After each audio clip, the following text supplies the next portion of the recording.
जय श्री राम।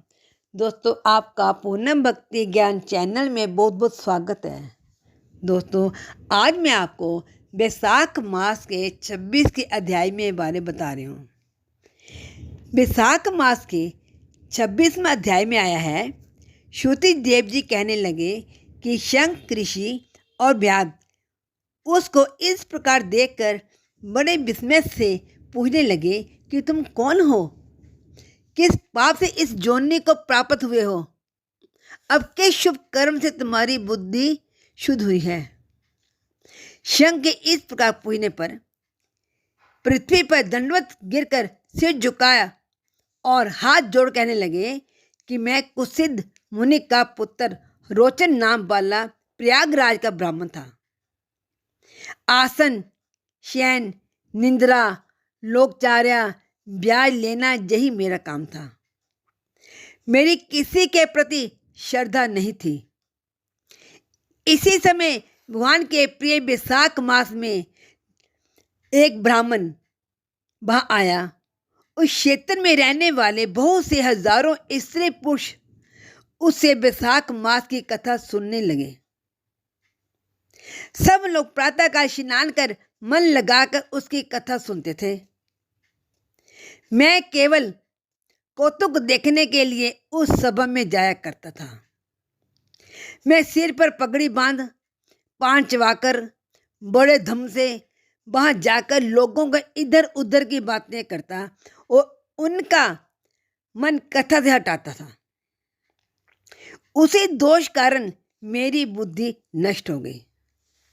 अब मैं 84 लाख योनि भोगकर इस रूप में इस वृक्ष के कोटरे में बैठा हूं। देव योग से आपके मुख से निकली हुई कथा को सुनकर मेरे सब पाप नष्ट हो गए। अब दिव्य देह धारण कर आपकी शरण में आया हूं।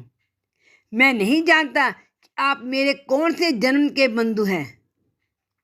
मैंने तो कभी किसी का कोई उपकार ही नहीं किया, फिर सज्जनों का संग कैसे हुआ?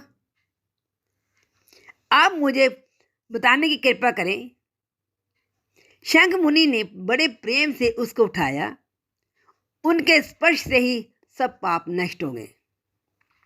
फिर उस दिव्य रूपधारी ब्राह्मण पर कृपा करके सब वृत्तांत कहने लगे कि हे ब्राह्मण, बैसाख मास और भगवान विष्णु का महत्व सुनने मात्र से तेरे सब पाप नष्ट हो गए हैं।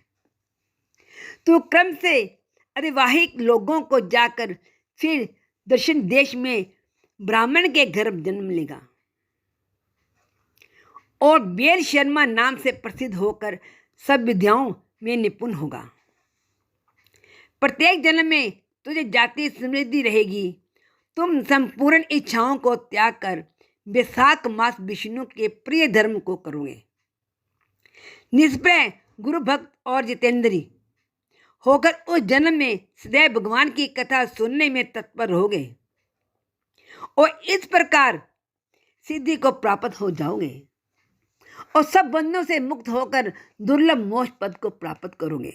डरो मत, मेरी कृपा से तुम्हारा कल्याण होगा। जो किसी प्रकार श्रद्धाहीन होकर भी भगवान के नाम का स्मरण करता है, वह भी निर्मल होकर मुक्त हो जाता है।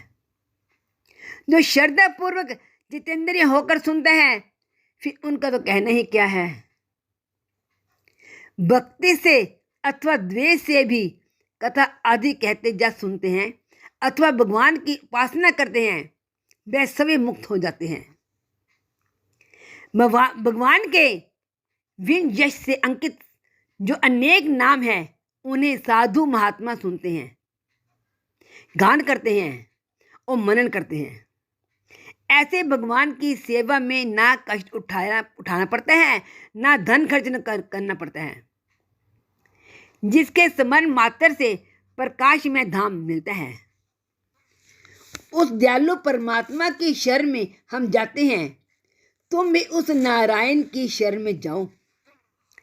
बैसाख मास धर्म के कार्यों को करो, इसी से भगवान तुम पर प्रसन्न होंगे। ऐसे कहकर मुनीश्वर चुप हो गए। तब व्याध को देखकर वह दिव्य पुरुष मुनीश्वर से कहने लगे कि हे महाराज, मैं धन्य हूँ, आपकी कृपा से मेरे पूर्ण भाग्य उदय हो गए हैं।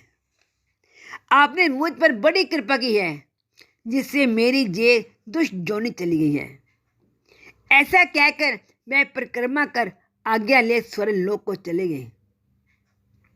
जब संध्या हो गई तो शंख मुनि व्यास सहित रात्रि को वहां ही रहे और शंख मुनि भगवान के अनेक अवतारों और इतिहास की कथा सुनाते रहे। प्रातः काल में ब्रह्म मुहूर्त में उठकर शौच आदि क्रिया से निवृत्त होकर सूर्य उदय से पहले ही स्नान कर संध्या वंदना और तर्पण आदि करके व्याध को बुला उसके सिर पर प्रोशन कर वेद से भी अधिक शुभदायक फल देने वाला राम 2 अक्षरों का मंत्र जपने के लिए बताया।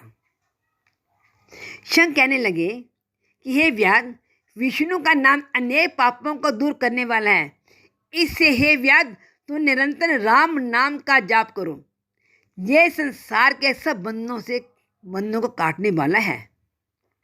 राम नाम लेने से, जाप करने से संसार के सब बंधन कट जाते हैं।